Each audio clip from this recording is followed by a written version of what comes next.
Okay, friends, we'll go ahead and start with reciting the Namo Tassa and the three refuges for those who like to do that. Namo Tassa Bhagavato Arahato Samma Sambuddhassa. Namo Tassa Bhagavato Arahato Samma Sambuddhassa.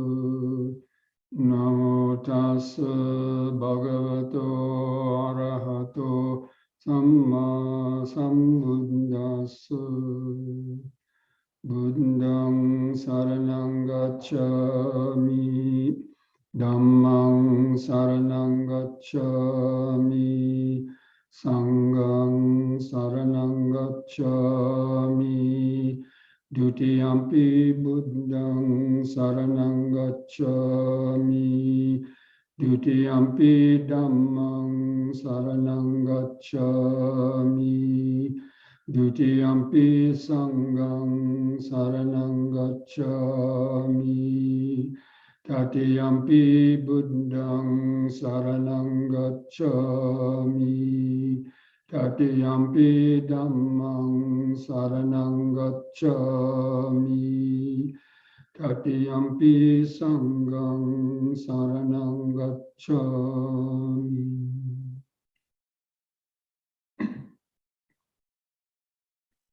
Welcome, friends, to this Wednesday evening Sutta class. And the Sutta that we're going to begin again this evening is number 24 in the Majjhima Nikaya. I hope that you had all gotten the mailing I sent out last week and with the attachment in it. And the name of the sutta is the Rathavinita Sutta, translated as the Relay of the Chariots. Now, this sutta I have gone over before in the first year, I think, some time after we had started these series of classes. And I'm probably many of you might have remembered the name or vaguely remembered what it was about, but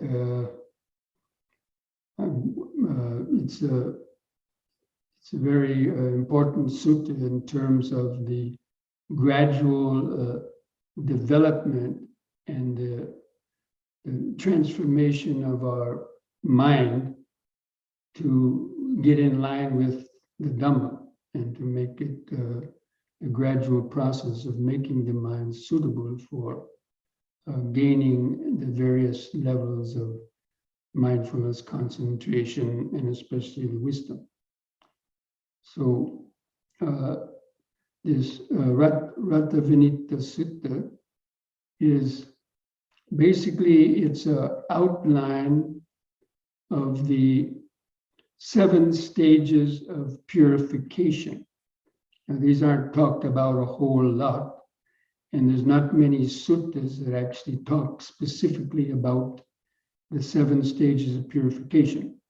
Now, the stages of purification, the 7 stages of purification, are what the Visuddhimagga is focused on elucidating these 7 stages of purification. And that's why the Visuddhimagga is called the path of purification, because it talks about this path of the 7 purifications. Now, one of these, the 6th of these Purifications actually is contains 8 stages by itself. So actually, if you add those two, it becomes actually 16 stages. But so we're going to go over these. But first, this evening and tonight's, we're going to just go over the sutta itself. But in the sutta itself, it doesn't go into too much detail in these 7 stages of purification. But in the subsequent classes, we'll be going over and explaining a little bit more the meaning of these stages. But tonight, we're just going to go over the sutta itself. And again, this sutta has an interesting kind of introduction, or it's the way it has come about, as I've mentioned in so many other suttas, the sort of the setting of how this teaching of the Buddha or other arahants has taken place. Now, actually, this sutta is a discussion between 2 monks, the Venerable Sariputta and another monk named Punamantani Putta. So I'm just going to go over briefly the setting of this. So the Buddha was staying in Rajagir, and there was a lot of monks who had just come. If you don't know the geography of India, of course, you may not know where Rajagir is, but there was a number of monks who had just come from the homeland of the Buddha. So the Buddha was born up in Kapilavastu, which is right along the Nepalese border. The modern day Nepalese border was where his family lived. And Rajgir is probably at least a few hundred, 200 or 300 miles from this Kapilavastu. So anyway, so monks had just come down from where the Buddha was born, and then the Buddha was sitting around one evening, and he asked the monks, these monks who had come from Kapilavastu, he said, "Who is there in Kapilavastu now? Is there any good monks or great monks there in Kapilavastu that is revered by the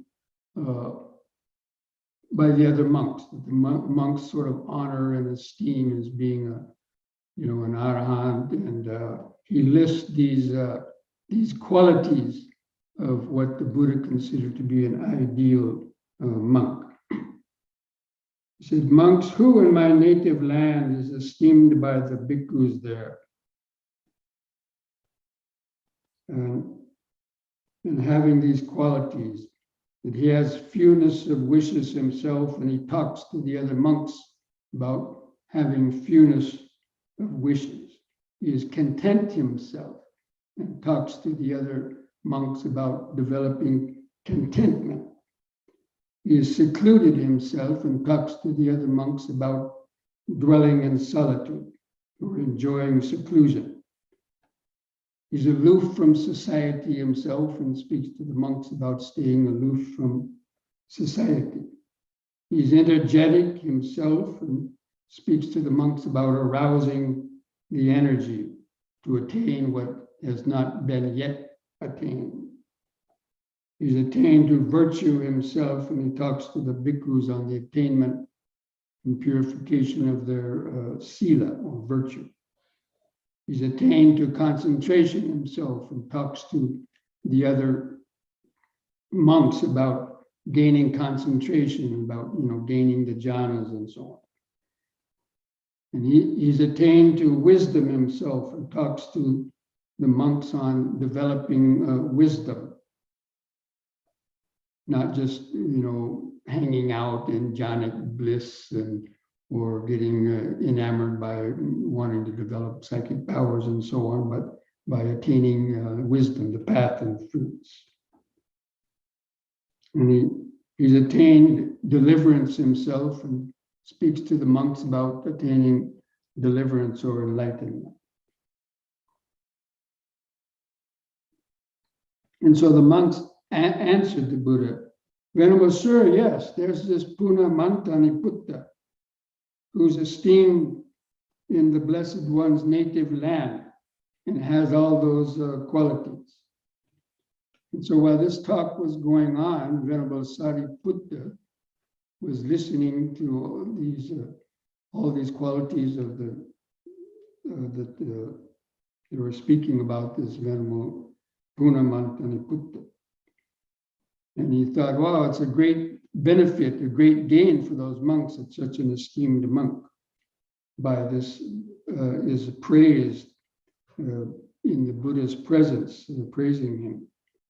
And so the Sariputta, who had never actually met this monk, he might have heard of him before, but never met him, said, perhaps sometime we might get a chance to meet this Puna Mantaniputta and have some conversation with him. So this was sort of the kind of just the initial setting behind the sutta. Then finally the Buddha, after decided to leave Rajgir and went down to Savatthi. And other monks came to Savatthi, and this Puna Mantaniputta, who was still in Kapilavastu, heard that the Buddha was going to be living in Savatthi for a while. So Puna Mantaniputta actually had never actually seen the Buddha. And he wanted to go there and to meet the Buddha. And so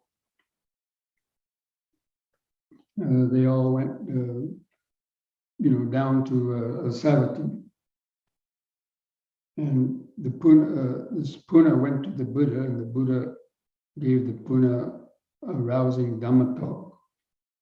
And then Venerable Puna was very delighted in hearing that talk from the Buddha. And then he went out to meditate. And then a monk who was kind of listening in on all this, he realized, oh, Sariputta, this is his chance. Sariputta has been wanting to meet this Puna Mantaniputta for a long time. So like a little tattletale or an eavesdropper, right? So he goes to Venerable Sariputta and says, hey, that Puna Mantaniputta, he just got a good Dhamma talk by the Buddha, and went out to meditate. He's over there in the blind man's grove, meditating. And so the Sariputta said, oh, wow, okay. And so he grabbed his sitting cloth, and he also went out to the blind man's grove to meditate. And then that was the common practice of the day. In the afternoon, instead of laying down to sleep like a lot of people do after their lunch, the Buddha instructed the monks to go out and meditate. And the days abiding out in the forest, where they would sit in, most of them would sit in jhanas or try to meditate, do standing and walking for, several hours in the afternoon. And in the evening, they would get together and have some talk. So in the evening, after that meditation, Sariputta went up and went over to this Puna Mantaniputta and exchanged greetings with him. And again, this Puna Mantaniputta actually didn't know Sariputta either, even though he probably heard of him, but he didn't really tell him his name. Yeah, so Puna, at least according to the Sutta. And so they started their conversation. And so Sariputta is asking Puna Mantaniputta a series of questions. And he says, do you live the holy life under the teachings of the Buddha? Is it for the sake of purification of virtue? That means, did you become a monk so you could just practice the precepts and purify your virtue? Or is that really the purpose of following the Buddha, was to purify your virtue? That means the Sila. That means living by the precepts. And he said, no, it's not for the sake of this friend that I lived the holy life. And then he says, well, is it for the sake of purification of the mind? That means for overcoming the 5 hindrances and being able to attain the jhanas. And again, he says, no, this is not the ultimate reason why I've gone forth, or the purpose of the Buddha's teaching, the ultimate purpose. And then he answers a further question. Well, is it for the sake of purity of view that you lead the holy life under the Buddha? He says, no, not this either. Not just for purity of view. And he says, well, then is it for the sake of overcoming your doubts that you live the holy life under the Buddha, or the holy life is lived under the Buddha? He keeps on saying, no, friend, not for this either. Then is it for the sake of knowledge of what is the wrong path and what is the right path? And again, he says, no, friend, not only for this also. And then he says, well, is it then for the sake of purification by knowledge and vision of the way? And he says, no, that's not the real reason why I practice under the Buddha. And then he says, is it the sake of purification by knowledge and vision that the holy life is lived under the Blessed One? And again, he says, no. And so then the Buddha, he was, actually, he knew all these answers, but he was just having some nice conversation with this monk to test his knowledge, I suppose. And he says, well, I've asked you about all these things. You say you don't live the holy life. You didn't become a monk for purification of the Sila, or purification of the mind, or purification of view, or overcoming doubts, knowing what is the path or what is not the path, or the various stages of the path. He says, then what is it you're living the holy life under the Buddha for? He says, friend, it is for the sake of final nibbana, without clinging, that the holy life is lived under the Blessed One. And I'm not going to read all this, but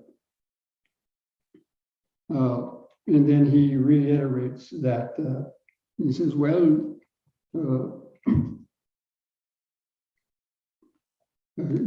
hopefully you've read the sutta, so I'm going to skip over a couple of paragraphs. But basically, he says, he became a Buddha to attain complete, enlightenment and final nibbana without attachments. And so he said, well, I've asked you all these questions and you keep on saying no. And then please explain this to me.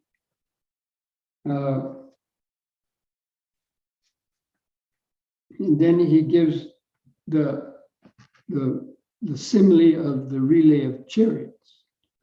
He asked the king, well, let's say if you want to go from, your main kingdom and your headquarters, to another village a long ways away, naturally that was before cars and trains and so on. So you would take a relay of chariots. So you'd mount one chariot and ride it a certain distance, and the horses get tired.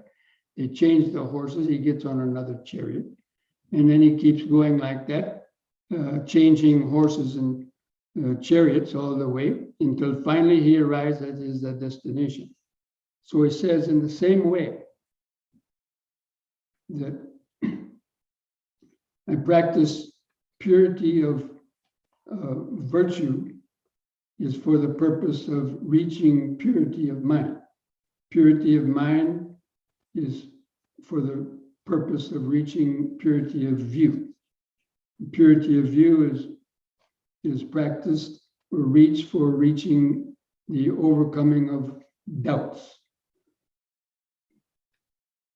And purity of doubts is overcome in order to reach the knowing what is the right and wrong, or knowing what is the wrong path and what is the right path. And that's reached for then reaching the right path, which is purification of knowledge and vision. And purification of knowledge and vision is for realizing right deliverance and then ultimately the nibbana without clinging. So he explains it in that way, that each of these, the various practices of, however you want to break it down, whether you just break it down as Sila, Samadhi, and Panya, or morality, concentration, and wisdom, which is the short answer, or the Noble Eightfold Path, they can be described in the same way. Right view of the Eightfold Path is for developing right thought, and right thought is for helping to develop right speech and actions and so on. So he explains those in that way, and the Sariputta is very pleased with Venerable Punamantani's answer. And then he says at the end, he says, "It's wonderful, friend, it's marvelous. Each profound question has been answered point by point by the Venerable Punamantani Putta, as a learned disciple who understands the Buddha's teaching correctly. And it's a gain for his companions that they have somebody like you that can, explain the Buddha's teachings point by point and so clearly." And then the Venerable Punamantani Putta, who up to this point still didn't know who he was talking to really. He said, what is your name? And how do the fellow monks call you? He said, "My name is Upatissa, friend." Upatissa was the name of Sariputta, also the sort of monastic name, and the nicknames are kind of like Sariputta means the son of Sari. His mother was named Sari, so they call him the son of Sari. Mantani Putta, his mother's name was Mantani, and so the son of Mantani. That's the way they called the people of those days. So when Sariputta told this Puna his name, he said, "Oh my gosh, I've been talking to the captain of the Dhamma himself, Oh, I shouldn't have said too much. Had I known you were the Venerable Sariputta, I wouldn't have gone on, elaborating so much, So they were rejoicing in each other's virtues and so on. So anyway, that's the way that those two great arahants, that's the way they like to spend their time discussing the Dhamma and praising each other for their knowledge and so on in the teaching. So basically, that is the sutta. It doesn't give, it only again outlines those 7 purifications. And so I'm going to go over a few of them that don't need too much explanation. But as I mentioned before, these 7 purifications are the basis of the outline of which the Visuddhimagga is written. And for those who don't know the Visuddhimagga, hopefully we'll put a link. You can Google that into I think Prashant, or he's probably Michael would have those links to the Visuddhimagga, but I'm going to send out the link especially the part that has the insight knowledges explained in it. That means the purification by knowledge and vision of the way, which is the sixth of those insight knowledges that were mentioned next week, or in the next couple of weeks, however long it takes us to get through. But anyway, so the purity of Sila, basically, I think most of you already know what that is. That the Sila, the 5 precepts for a layperson, or if you're taking 8 precepts or whatever sort of discipline that you're trying to live by. Let's say even for a Christian, it would be, maybe the 10 Commandments or something. But anyway, to really live by them. But for the lay people, the minimum would be the 5 precepts, and then other voluntary precepts that you might want to practice. And what is the purpose of that? Again, we practice the Sila because people want to meditate, right? So, most people want to meditate to get the benefits of meditation, to free their mind from suffering and so on. But, the practice of Sila is a prerequisite for that. So where people begin to start living by that code of discipline, it's, the 5 precepts. The monks have their own, a lot more precepts to follow. But all these are ways of helping to overcome and eliminate the accumulation of karmic actions and the kind of habits that lead to more greed, hatred, and delusion, and lead to more, attachments, and then having to reap the results of that in our life, in our body, and our mind. So doesn't mean you have to purify totally the Sila before you go on to practice the other. But because the Sila helps to overcome guilt, worry, remorse, and fear, and also to help weaken greed and attachments that are probably a majority of our problems that we face in our mind and life are connected for the results of not having practiced Sila in the past. And maybe even like when you were young, and the habits, or even from past lives. And people try to meditate, but they run up against, the hindrances. And most of those hindrances arise from not having practiced the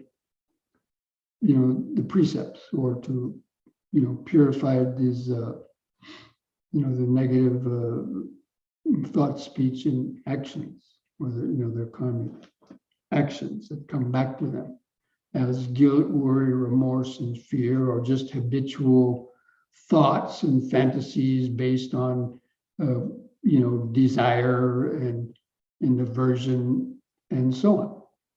So until one has, and so we practice mindfulness, and we practice the precepts of the Eightfold Path, practicing the mundane Eightfold Path that we've already talked about before, helps you then to gradually, practice the Sila more effectively, and especially mindfulness, because it's our intentions that arise. We have to notice our intention to do some unskillful thought, speech, or action, so that we can hopefully let go of that and gradually change our habitual actions, and to practice the right effort, the effort of abandoning the negative intentions and to replacing them with the wholesome intentions. So we need to have a good practice of mindfulness, to effectively do that. And then when we've at least, overcome some of the grosser types of unskillful thoughts, speech, and actions, then our meditation practice will gradually get better. The development of concentration. And so the purification of mind means attaining the stages of concentration. So it means attaining even just, some degree of mindfulness and concentration. As your mind, calms down and the hindrances are overcome, then, your mind is getting, at least temporarily purified.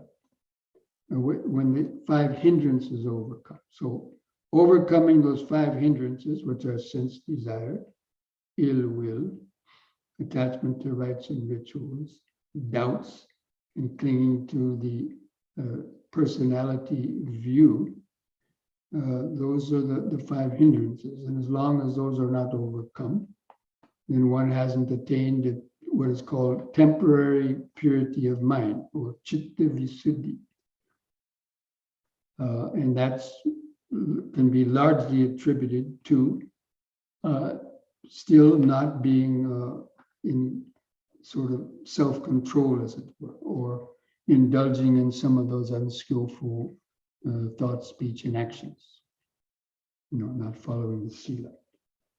So the following Sila is for the purpose of gaining the purity of mind. And this means like the 3 levels of concentration: momentary concentration, access concentration, and then the jhanas. And then those stages of jhana, the 4 formless jhanas, or the 4 form jhanas, and even the formless jhanas. So all of those states of jhana are considered the purity of mind. Of course, with each of those levels of jhana, the mind becomes that much more sort of purified. But again, those are temporary purifications of mind.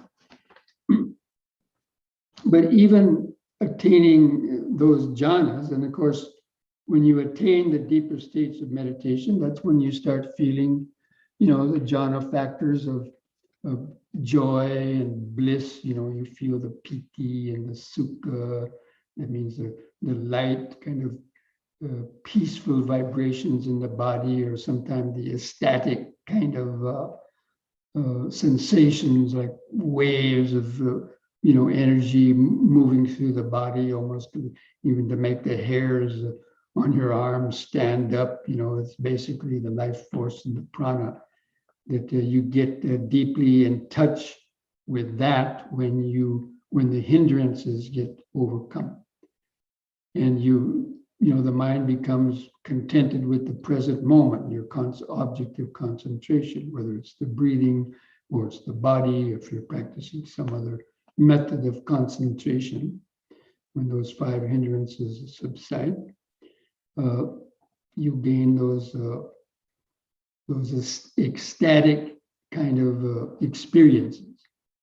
And we'll talk more about those later. But that's also not why we're practicing the Dhamma. And some of those ecstatic experiences, well, I'll talk more about those later. But anyway, so the purity of mind is for attaining purity of view.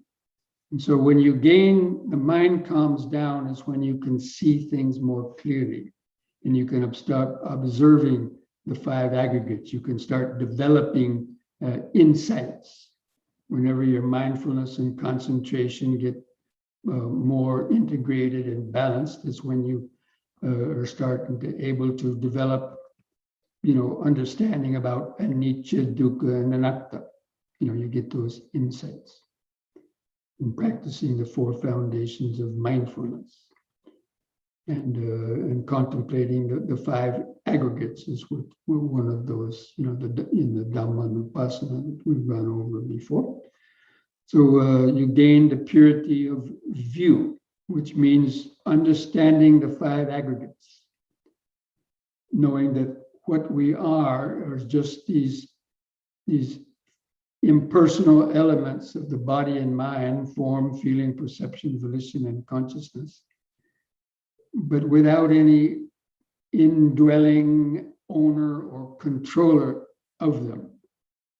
And they're under the power of the karma, the power of the past, the accumulated habits, and so on.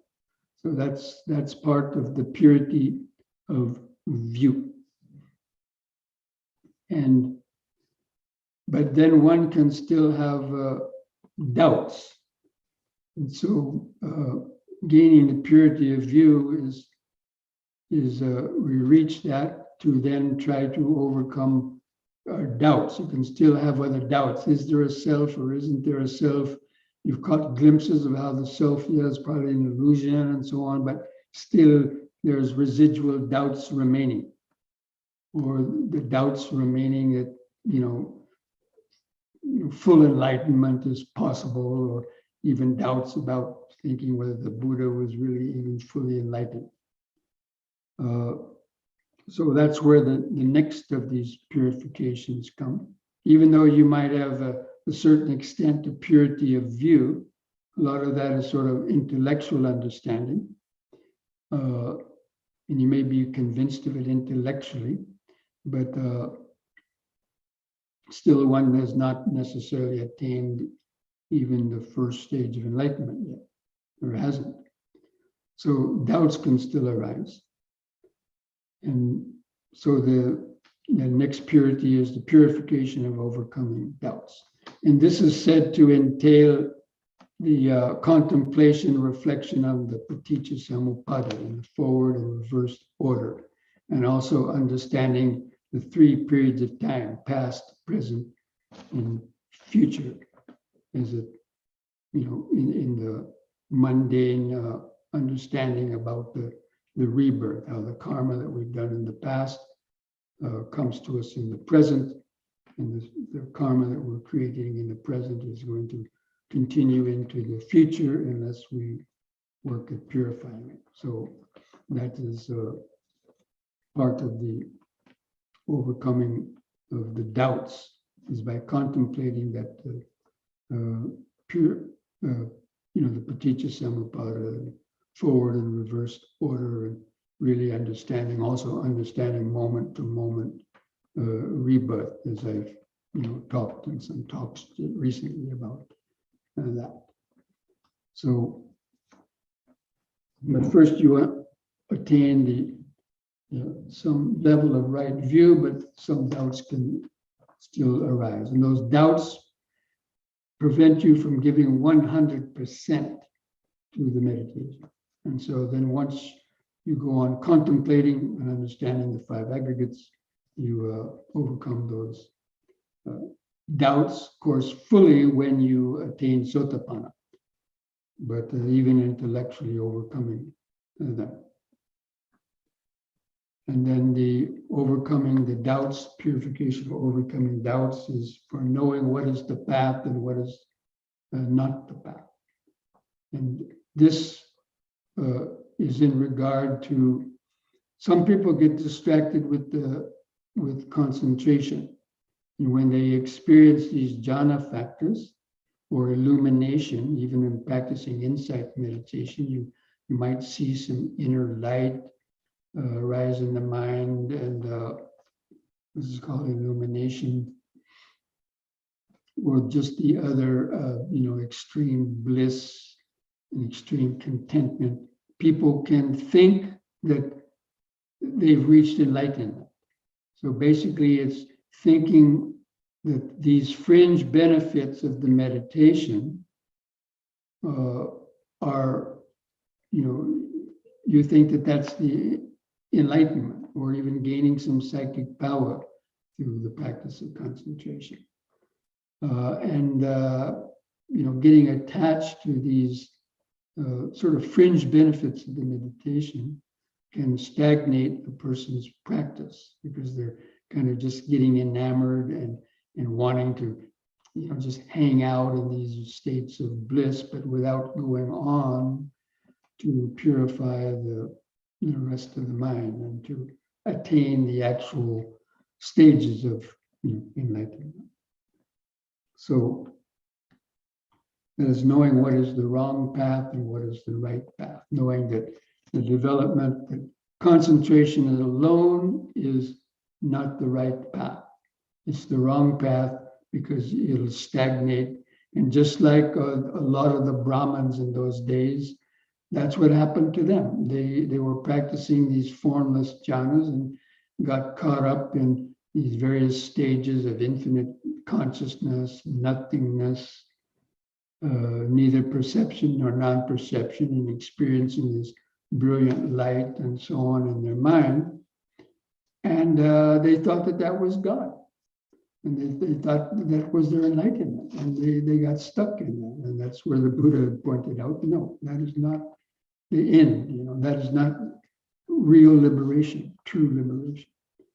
And so and that's why when so many of these Brahmins heard the teachings of the Buddha, and he kind of shifted their focus onto developing the insight into anicca, dukkha, anatta, they very quickly were able to get onto the right path and very quickly attain the enlightenment.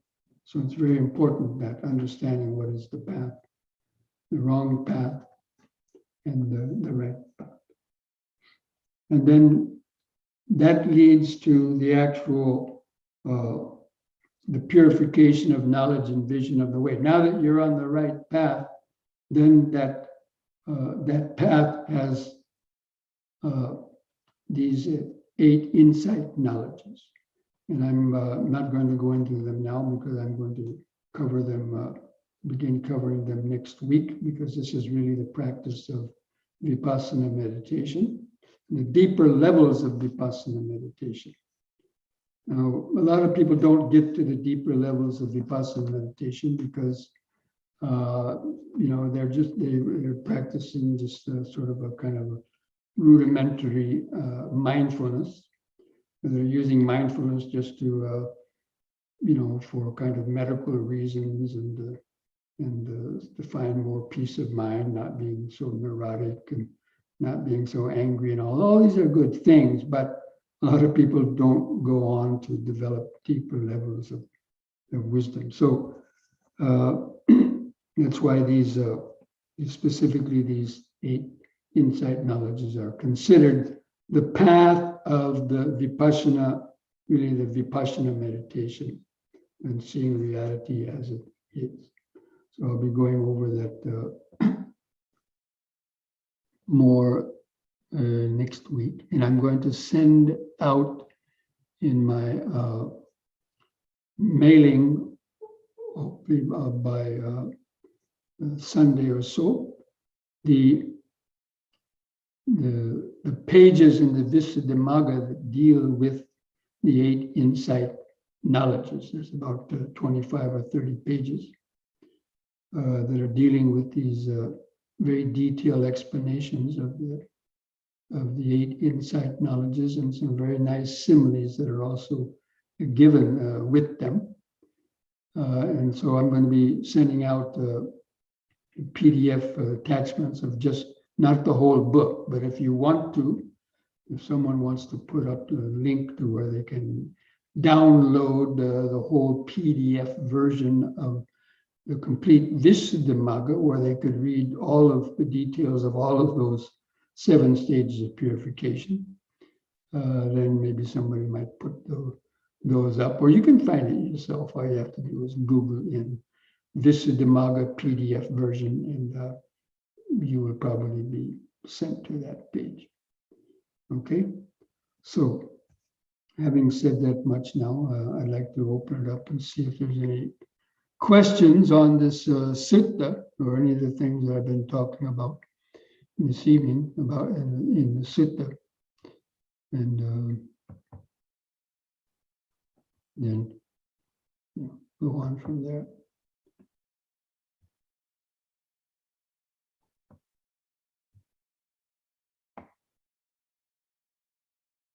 Okay, looks like somebody has put on access to insight on the path of purification. So I would highly recommend people to, because it's free and can download that. And there's a wealth of information in there. A lot of it is too detailed. It can kind of make you confused, but there's still quite a lot of especially interesting stories and very detailed analysis of everything. Anyway, so there it is. And so what I'm going to be sending out, I've just certain chapter on the purification of the knowledge and vision of the way. And that is what I'm going to send those pages next week. As the 7 purifications also outline, correspond to 3 characteristics of existence. Well, the 3 characteristics of existence are, the purification of view are contained within the purification of view, and many of the other ones also, yes, from the purification of view onwards, the 3 characteristics, understanding anicca, dukkha, and anatta, are, they're all about, gaining and purifying that understanding, yes.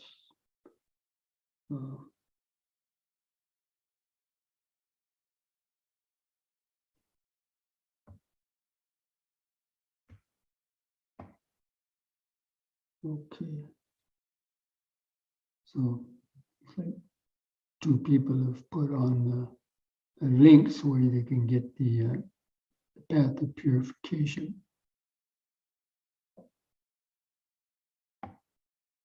Anybody have any last questions they might want to ask? You can, if you want to unmute yourself to ask a question. Or...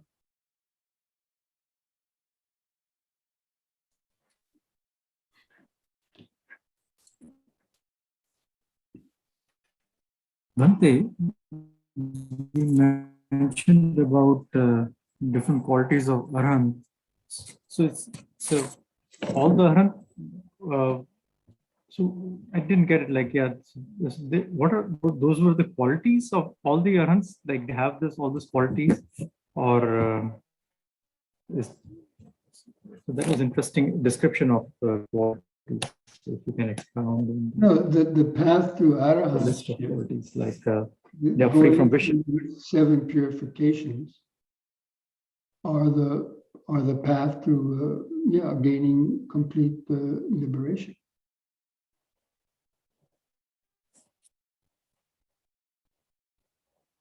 And everyone who would attain, the arahantship, would pass through them in one way or another, because they're stepping stones to reach the next level. Just as, in school, you attend the 1st grade, right? So you can't just immediately send a toddler to the 3rd or 4th grade, right? Because they haven't learned certain things. And, so you've got to go through the 1st grade to get to the 2nd grade. And, each grade, you get up to high school, college, and then the PhD. Very few people, there are maybe a very few people, like we've heard stories of, kids who went, could, even a 10-year-old, going to college physics and stuff like that. But, that's very rare. So for the majority of people who would need to pass through these stages of purification, at least in the Theravada, explanation of the Dhamma. Thank you.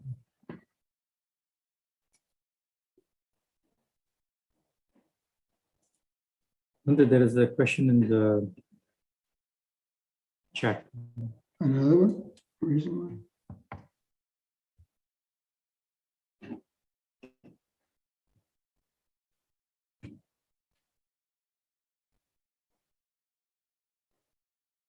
says, my understanding is Vipassana teaches us to be a witness, just a witness, and to maintain equanimity towards all experiences. Does this imply duality between witness and experience? Again, in Vipassana,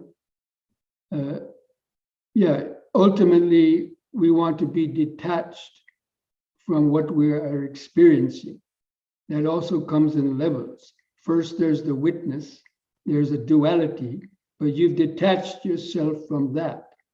But you have to do that first.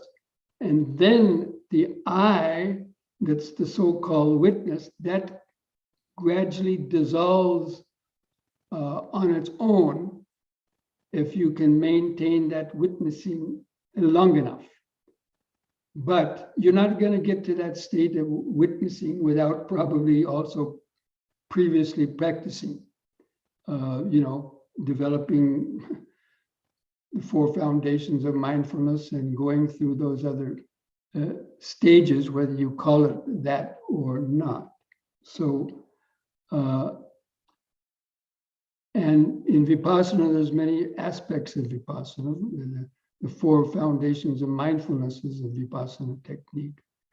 A lot of people who teach Vipassana, they just like to talk about this, just be a witness. Yeah, sure, just be a witness, yeah, but can many people do it immediately? No, it takes years and years of practice for most people to be able to develop to that state where they can really be a detached witness to each moment arising and coming through our senses.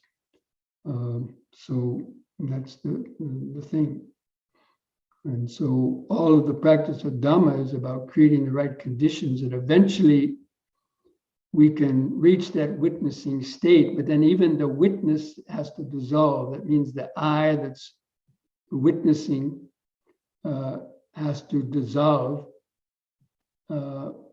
until there's just the experience of emptiness, of the deathless state, of pure awareness, but without any I or me.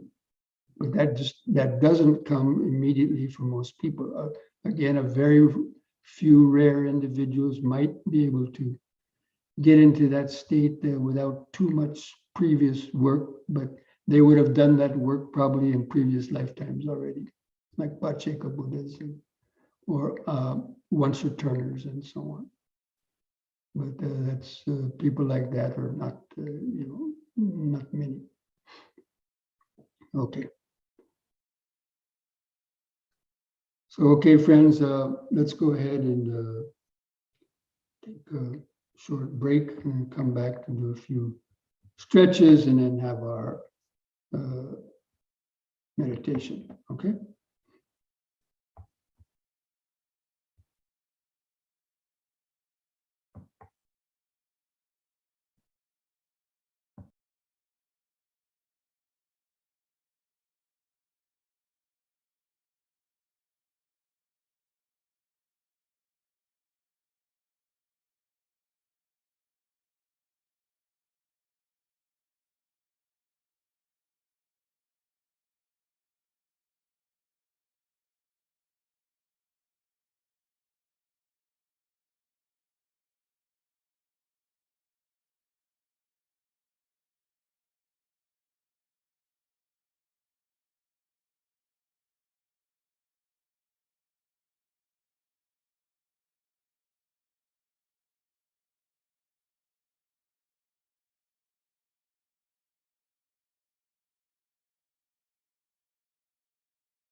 Prashant, can you hear? Yes, Bhante.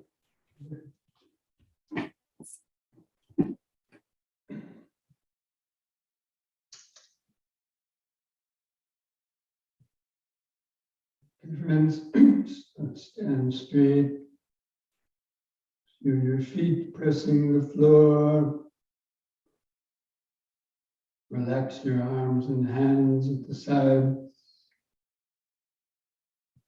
Relax the shoulders.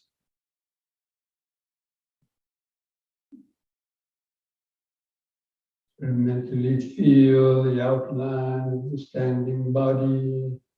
Gently close the eyes. Feel the eyes in the sockets.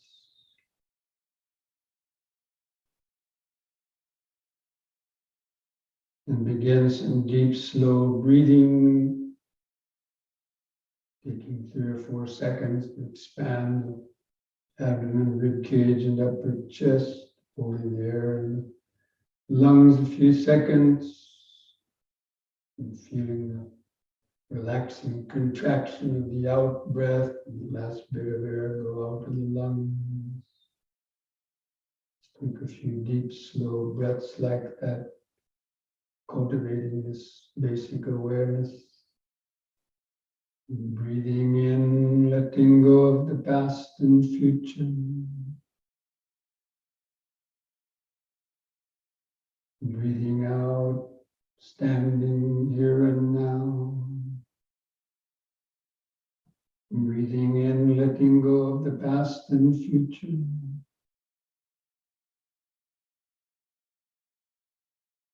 Breathing out, standing here and now.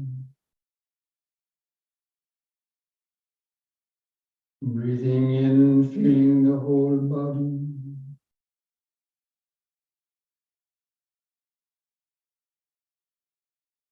Breathing out, feeling the whole body.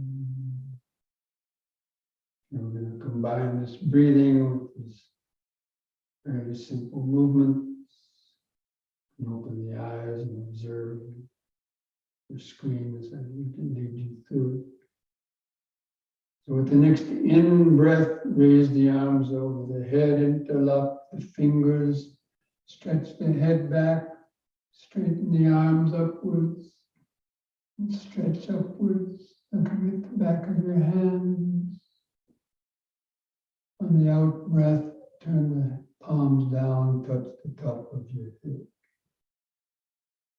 And again, in breath, palms up, straighten the arms. Stretch the head back, bend back a little bit. Out breath, touch the top of the head. Third time, hold that upward stretch longer. Or bend back a little bit more. Feel the sensation. And release the fingers, the out breath, arms back to the side. Relax, close the eyes, focus inside, try to feel the subtle pulsations, other inner sensations. If you can't feel that, feel the clothing touching the outer skin. Just remember standing,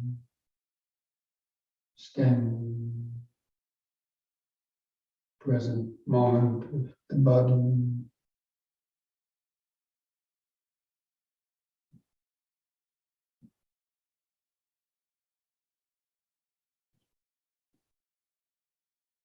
Just let go of your thoughts. Let the thoughts come and go in the back of the mind. Keeping the sensation body in the front of the awareness.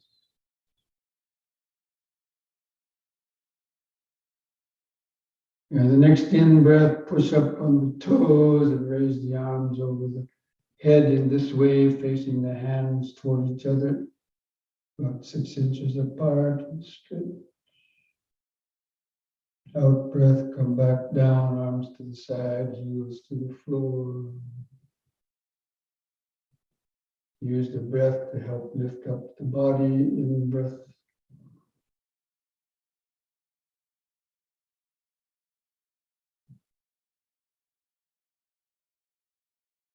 Out.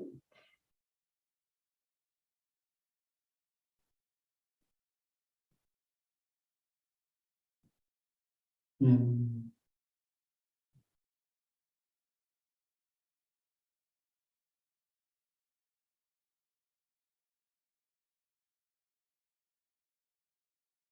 Out.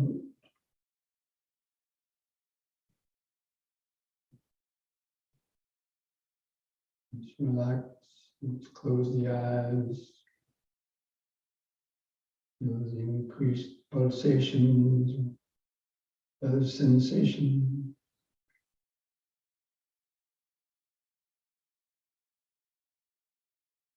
And feel the outline of the standing body.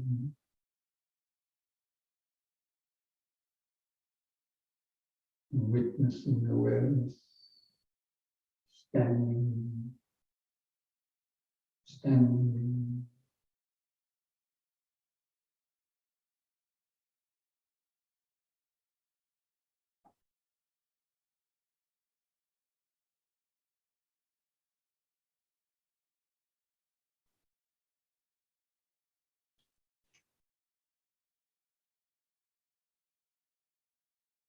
Next, we'll do side bending. So on in-breath, again, raise both arms up over the head. Keep your fingers and arms straight, close to the head.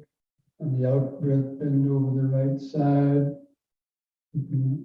Hands and arms parallel to each other, like vertical tracks.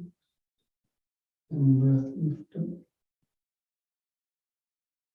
On the out-breath to the other side. Feel the stretch of the side. In-breath up. Again to the right, out-breath.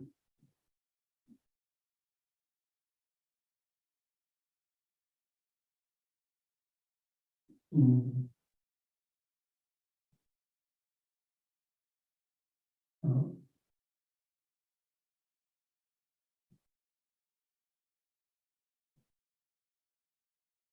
In.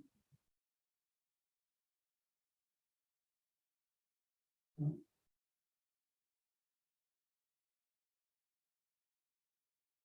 In.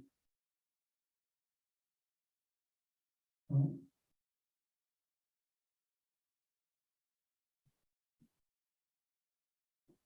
In-breath. On the out-breath, lower the arms. Close the eyes. And the feet pressing the floor. The arms and hands at the sides. The subtle pulsation in the hands and fingers. The clothing touching the skin on different places.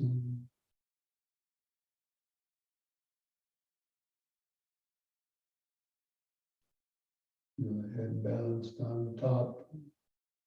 The eyes and the socket.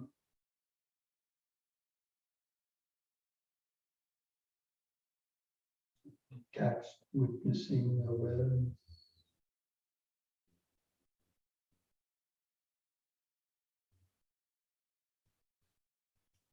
Okay, now spread the feet apart about 3 feet.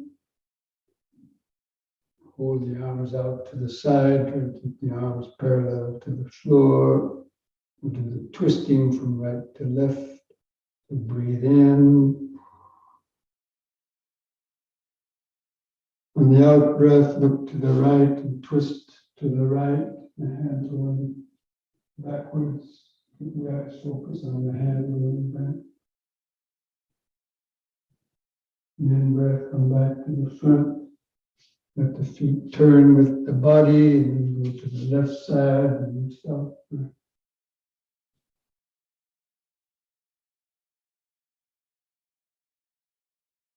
In breath in front. And to the right, out breath.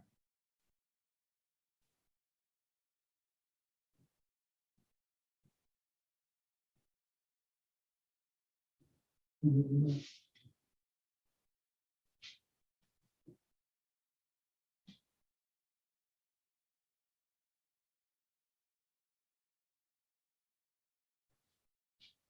more to each side.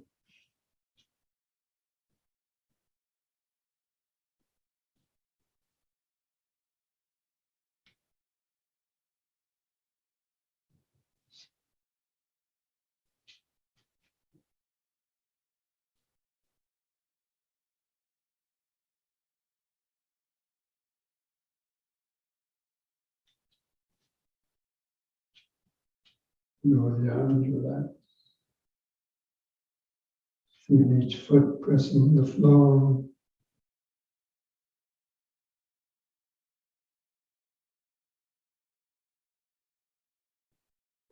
Let me feel the body exactly as it is.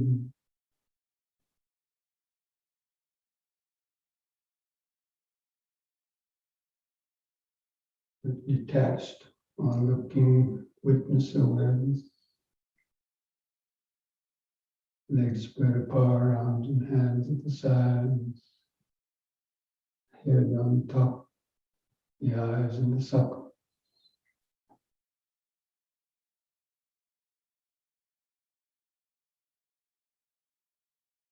It's like looking in a mirror, inner mirror.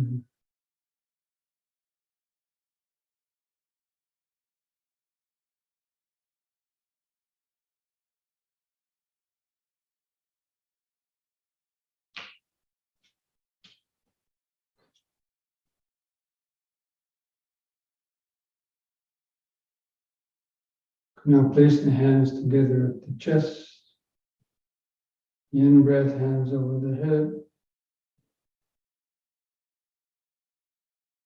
The out-breath, hands to the chest, and bend the knees, lower the body down, feel the stretch in the knees and hips. The in-breath all the way up, hands over the head.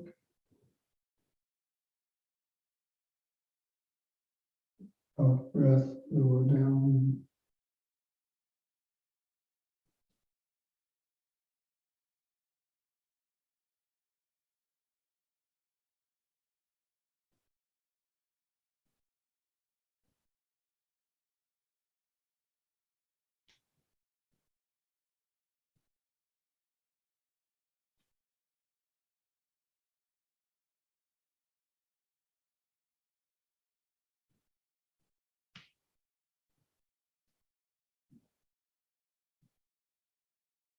Out-breath, arms back to the sides, relax.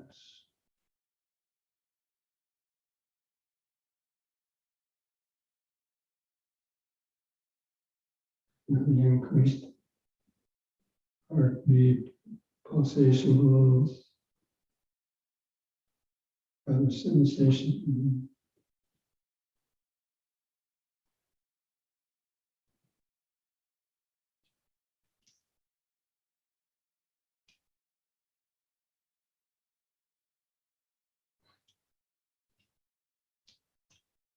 Now bring your feet closer together.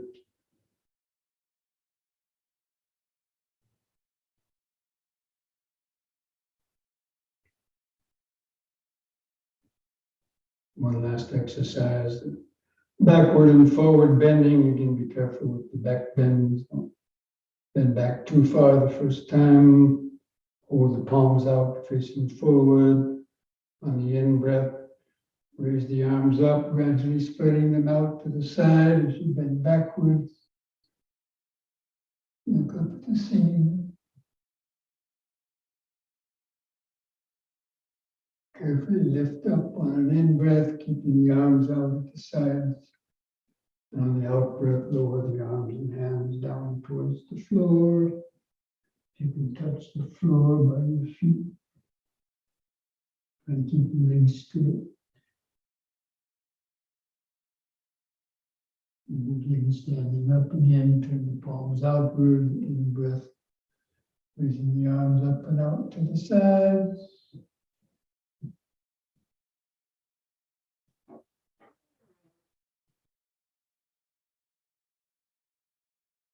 In breath, deep breath. Out breath. Food.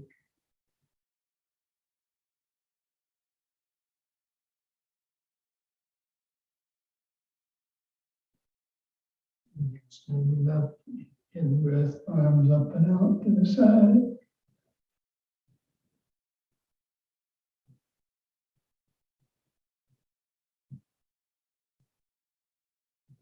In breath, out breath, forward bend. Hold that downward stretch. A little longer, keep the legs straight. Get the bones in the lower spine stretch out.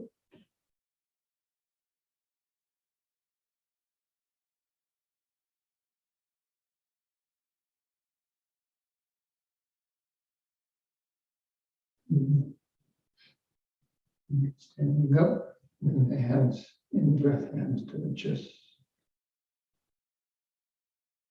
Out breath, back to the sides. Feel the whole body vibrating, pulsating, activated life force.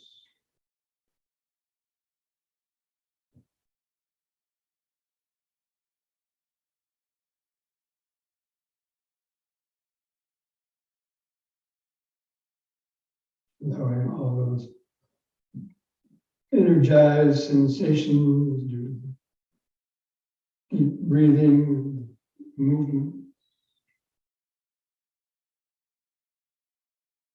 Nothing else. Keep the mind resting in the present moment.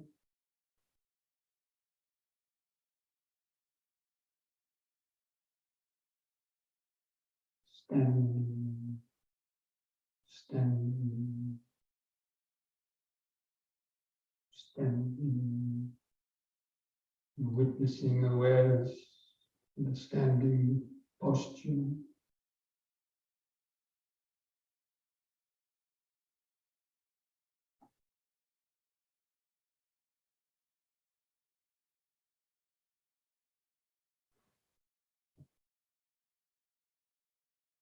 Okay, now come back to our seats. Be ready for the sitting.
Hey friends, to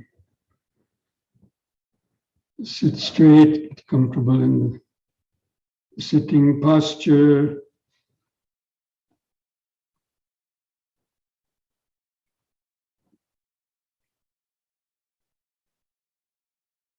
Try to establish the natural inward curve of the lower spine.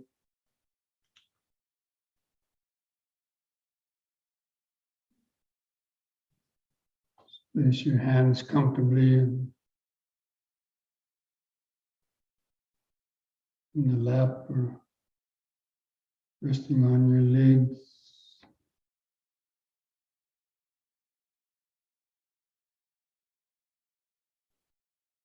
Just gently close the eyes.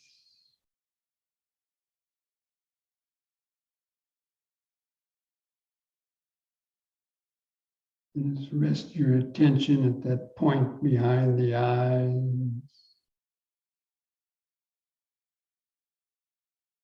Just feel the eyes and the socket. And the eyelids stretched over the eyeball.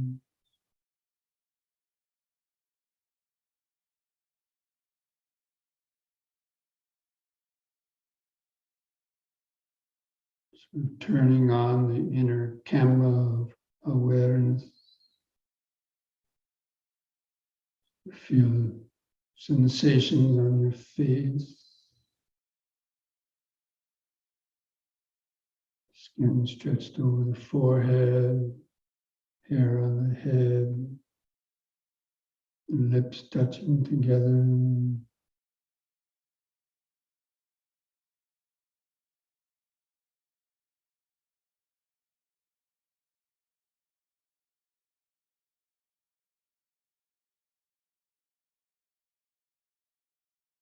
Just let the awareness move downwards to feel your shoulders. Relax the shoulders. Feel the weight of the arms hanging from the shoulders. Feel where the clothing touches the skin of the shoulders, arms, or chest.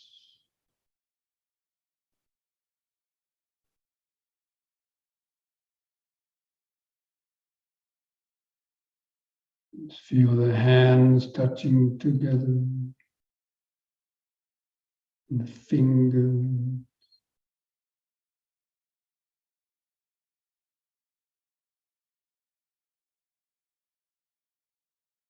And feel the buttocks pressing the seat with that earth element hardness sensation. And feel the feet tucked underneath the body, pressing the floor.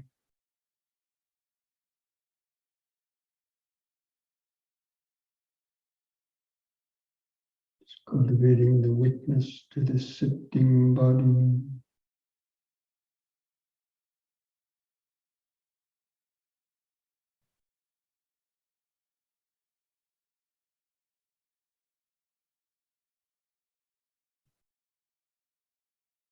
And just try to feel the outline of the whole sitting body. And just rest the attention behind the eye.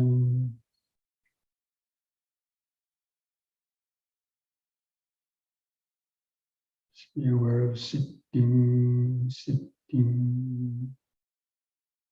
and begin some deep, slow breathing.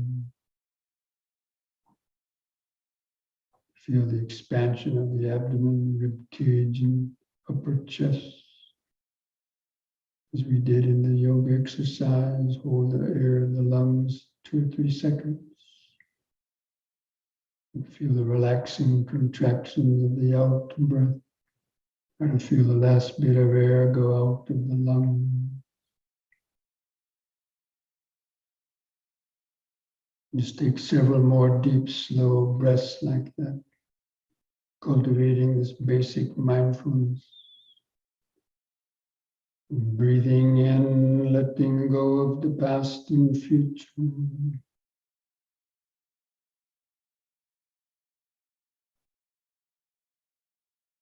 Breathing out, sitting here and now.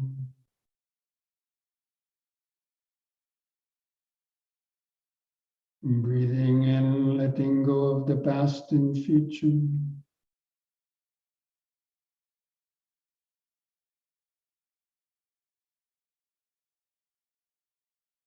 Breathing out, sitting here and now.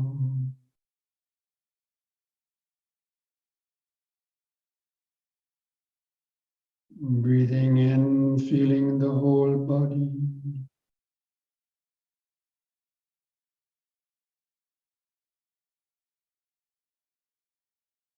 Breathing out, feeling the whole body.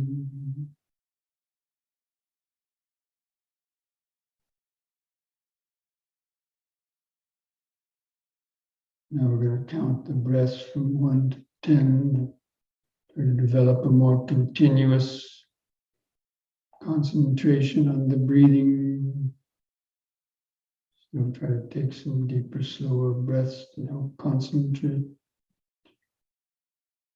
With the next expanding in breath, mentally count to 1.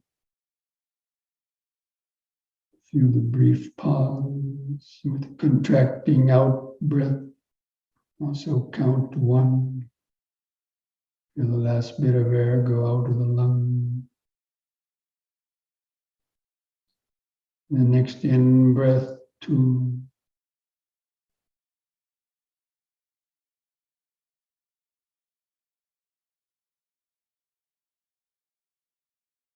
Out breath, 2.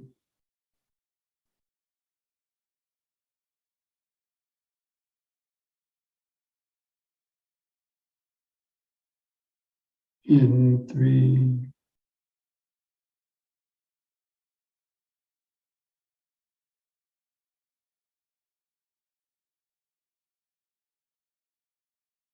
Out 3.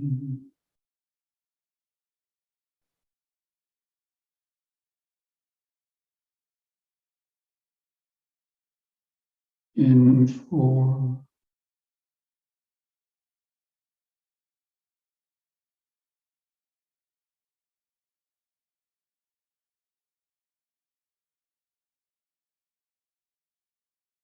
Out 4.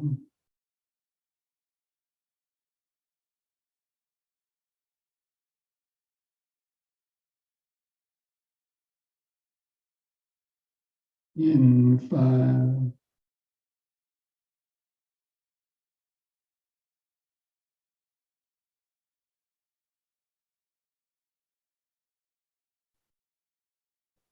Out 5.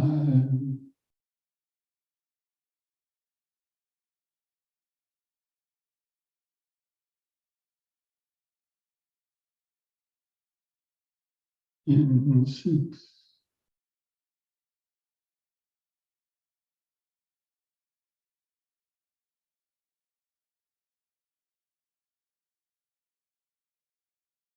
Out 6.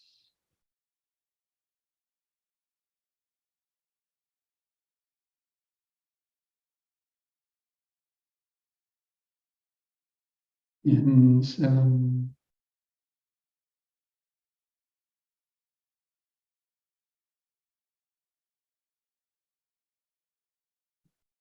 Out 7.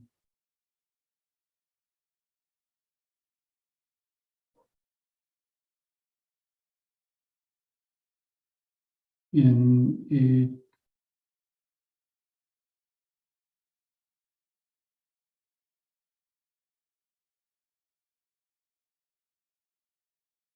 Out 8.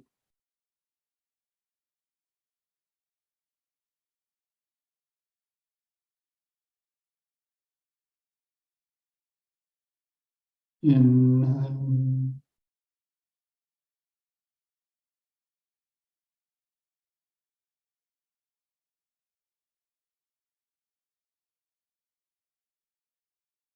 Out 9.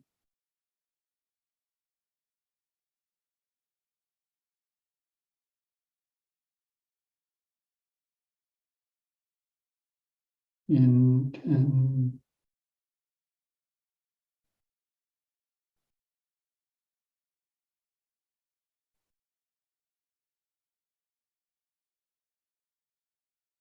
out 10.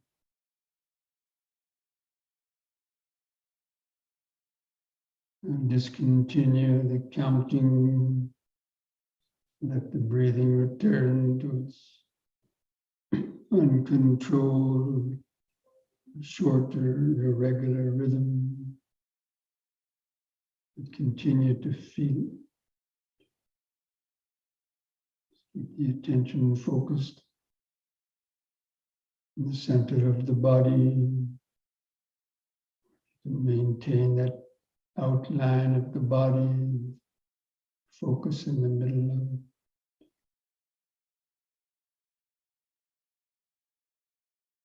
Just follow the movements of the breathing process.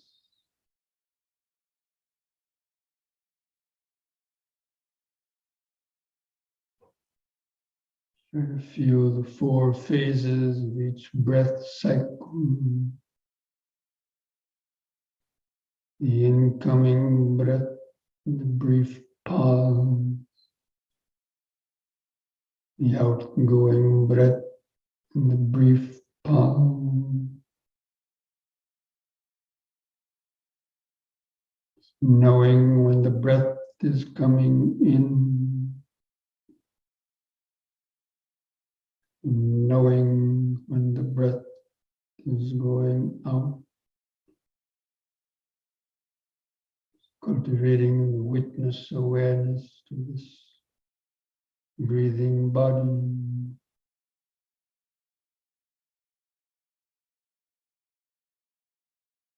Just feeling all the different little sensations of the in-breathing, the pause, the out-breathing, the pause.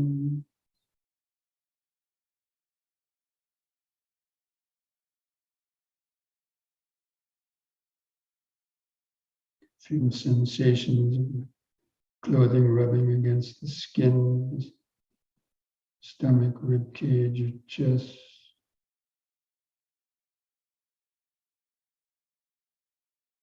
You might feel a sensation of air moving through the nostrils.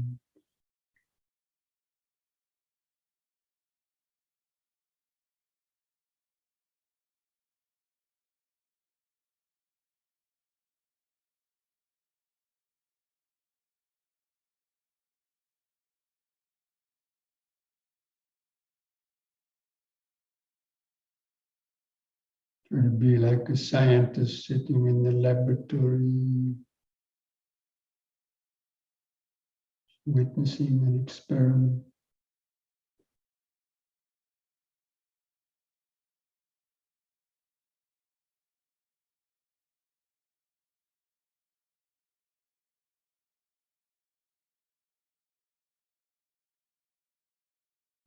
Just try to feel the breathing within the body, contemplating the body in the body, the rhythm of breathing within the larger sitting body.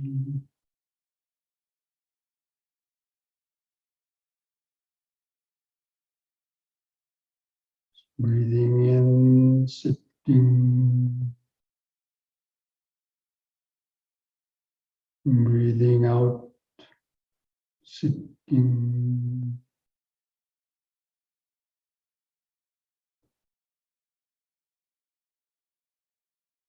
Just cultivate this understanding. It's just the body. Try not to think of it as your body.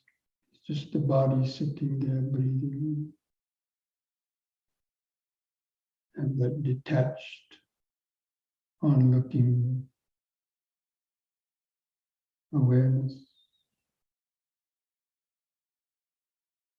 Knowing that this body lives, the oxygen being brought in, carbon dioxide being breathed out.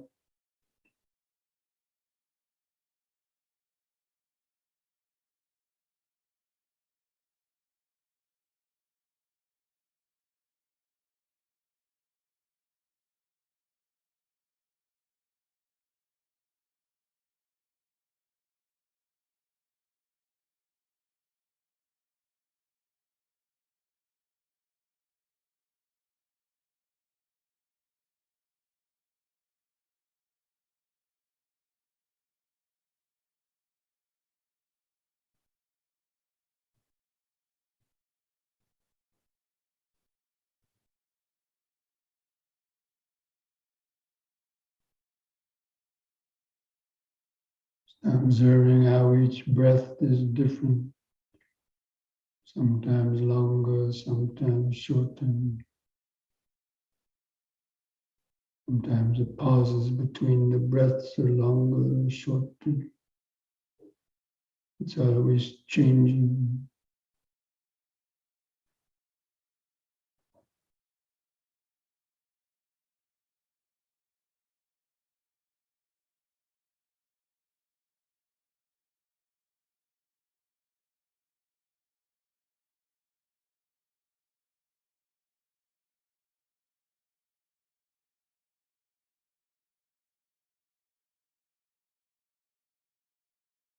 At the same time, be alert for any hindrances or for thoughts trying to steal your attention away.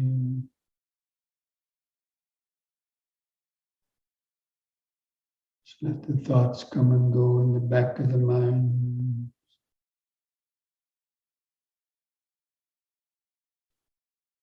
Keeping the sensations of the breathing body in the front of the awareness.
Breathing in, sitting. Breathing out, sitting. Breath by breath, moment by moment.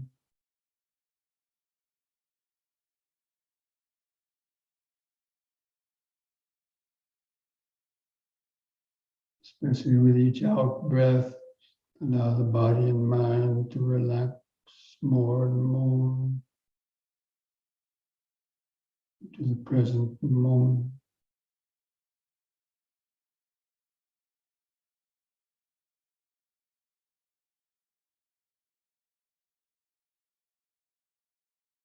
Being alert for other sensations coming and going, itching, prickling sensations, any aches or pains coming and going in the background through this breathing body.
The mind gets caught up in thinking, recognizing, thinking. Gently let go of the thought, coming back. Take a deep, slow breath. Bring the mind back into the body, back to in, sitting, out, out, sitting.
The mind is calm enough to cultivate that purification of view, knowing this body and mind is just made up of the five aggregate form, feeling, perception, volition, consciousness, arising, vanishing, coming and going, moment to moment, under the power of past conditioning, grasp.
And all these five aggregates are not mine, not me, not myself.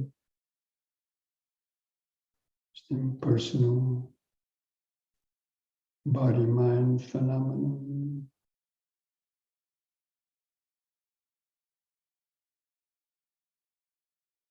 Arising, changing, vanishing.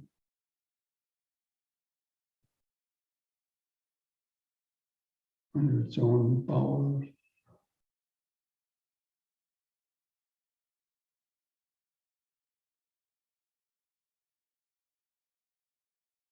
Power of past habits of delusion.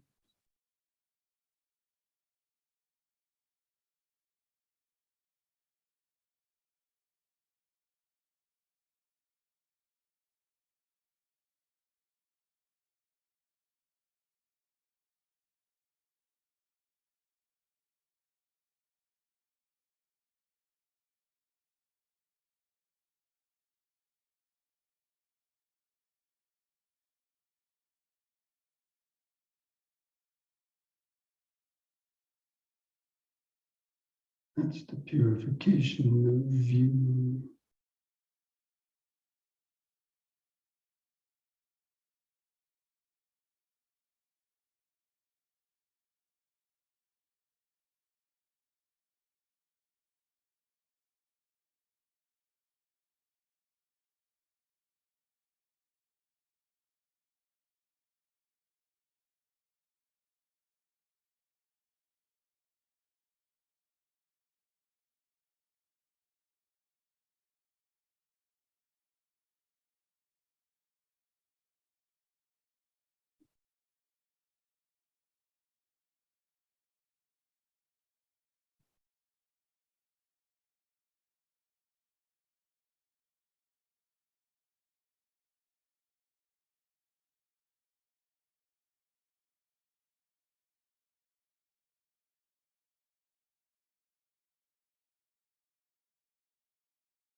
Breathing in, sitting. Breathing out, sitting. Sensations come and go. Pleasure and pain come and go. Perceptions come and go. Thoughts, urges, ideas come and go. Thoughts of I, me, or mine come and go. These are all just the the flow, the impermanence of five aggregates, this body-mind experience.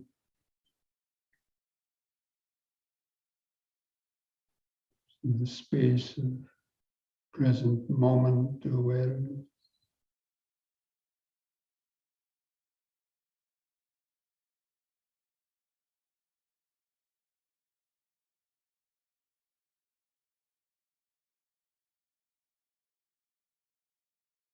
It's also the right view.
So what aggregates arise based on that sound contact?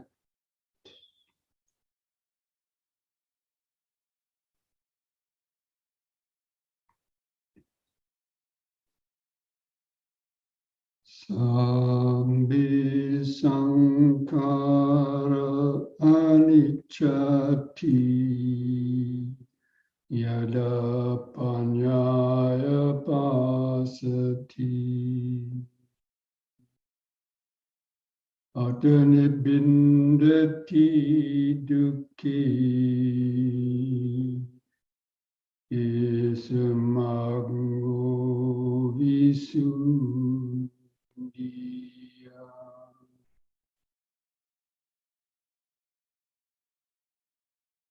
all conditioned things, the five aggregates, the body, mind, and this world are impermanent. When one sees this with the eye of wisdom, one becomes disenchanted with suffering. This is the path to purity, to freedom. And thus spoke the Buddha.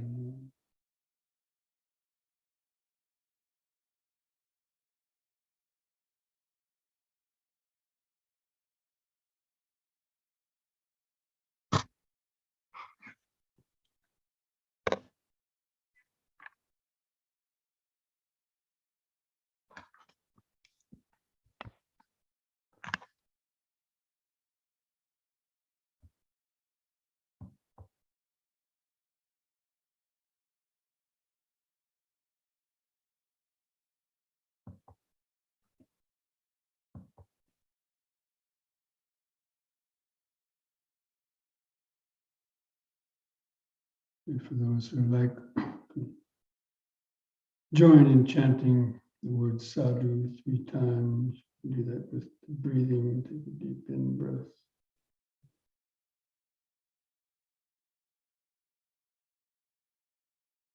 Sadhu.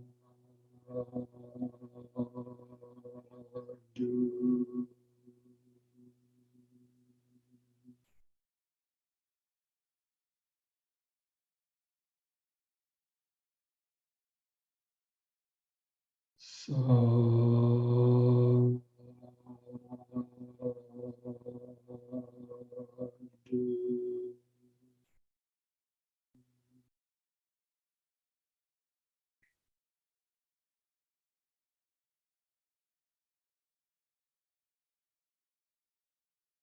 Sadhu.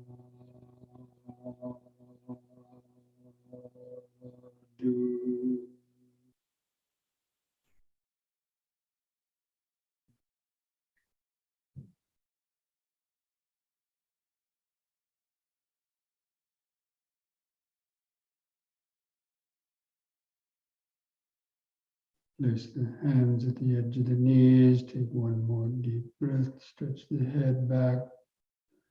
Pull the hands against the knees to arch the spine.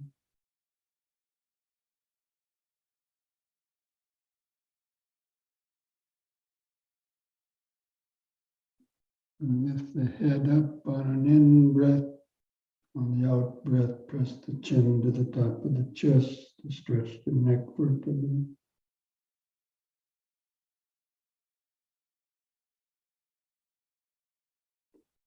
In the in-breath, lift the head up level. The out-breath, relax. Put a smile on your face.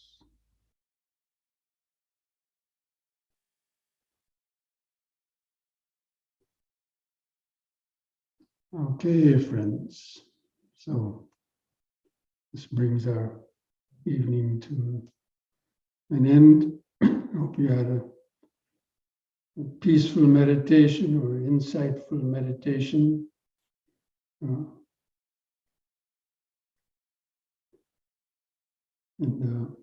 try to keep up the practice during the week. Try to read that section on the If you haven't, read that sutta again, or read the section on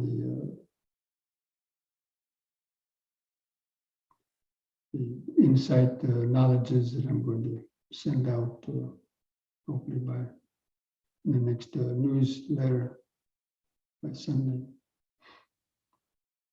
And this Saturday, actually, on October 16th, I'm doing a Zoom program, a day of mindfulness Zoom program, but on another,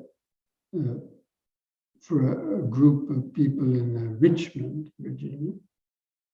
And they're going to be hosting that. I don't have the link to that yet.